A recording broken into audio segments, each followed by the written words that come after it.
C'est un peu délicat, Monsieur le Président, il fallait choisir à qui j'allais tourner le dos.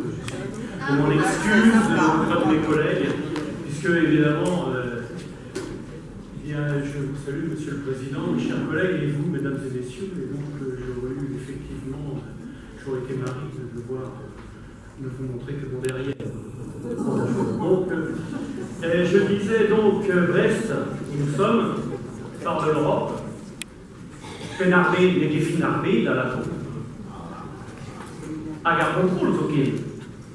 Donc, je disais donc que le bout du monde, comme on l'appelle en français, en fait, ce n'est que le début.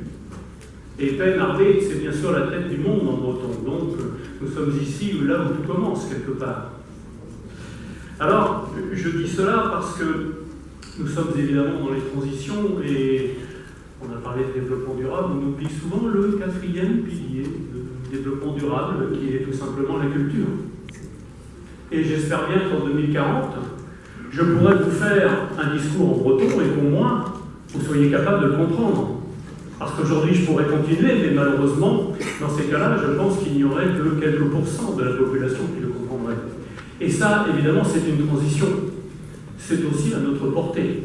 Ce sont évidemment des politiques, et en particulier des politiques éducatives, qui peuvent nous amener à ce que le chinois ne soit pas plus parlé en Bretagne que le breton. Non pas que j'ai quelque chose contre le chinois, bien au contraire. Je serais très content de pouvoir le parler. Mais si nous ne prenons pas en charge la langue bretonne, je ne vois pas qui l'apprendra. Et donc c'est à la fois notre pierre, et c'est à la fois ce que nous devons au reste de l'humanité. C'est-à-dire cette petite pierre à la biodiversité. Et on ne comprendrait pas que dans cette COP Braise, on encense la biodiversité, mais que l'on ne s'occupe pas de la glottodiversité. Donc, je pense que c'est des différents, si vous voulez, discours que j'ai pu entendre, c'est sans doute ce point-là qui m'a le plus interpellé. Le deuxième, c'est que, fils agriculteur moi-même, habitant en campagne, je n'ai jamais vu mon avenir dans une ville qui monterait de plus en plus haut, en étage, j'entends.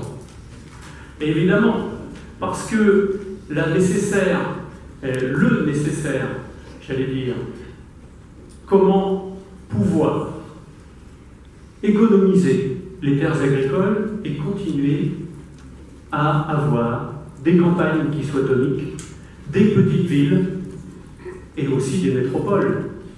Parce que c'est bien l'enjeu que nous avons quelque part, l'habitat dispersé qui nous est venu de notre histoire.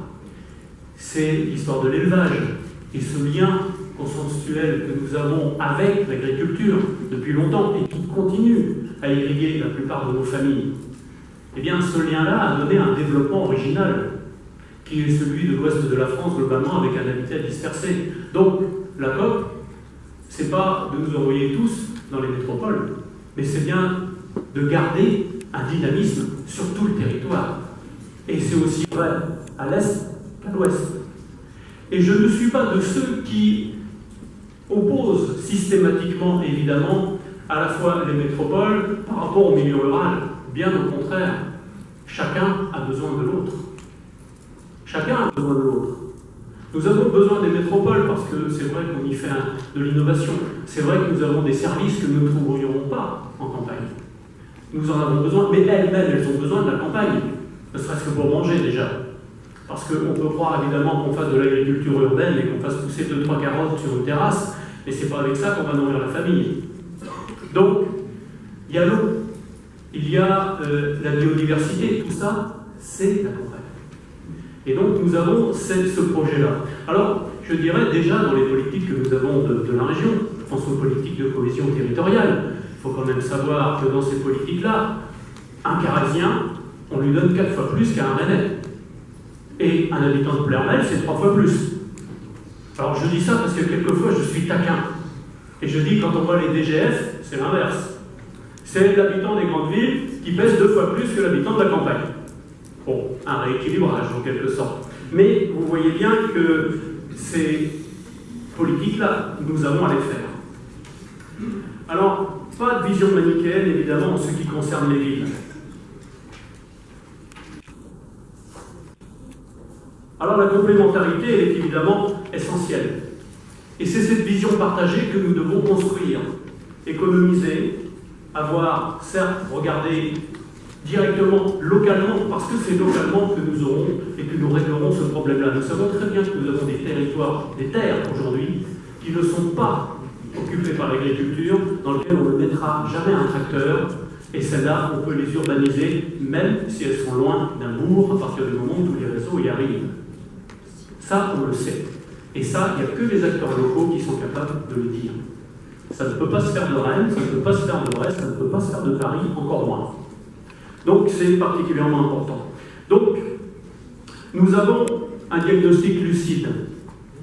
Et ce diagnostic, des réussites, des freins, et c'est bien ce que nous essayons de voir dans cette COP. Alors, j'en parlais tout à l'heure parce que on disait comment est-ce que les citoyens vont pouvoir s'en emparer. Et je dirais, nous avons effectivement des contributions, on peut envoyer ces contributions, on peut en discuter, on a, j'allais dire, des corps constitués intermédiaires, on a des associations, et bien sûr, on les invite à venir nous expliquer quelle est leur vision de cette Bretagne-là.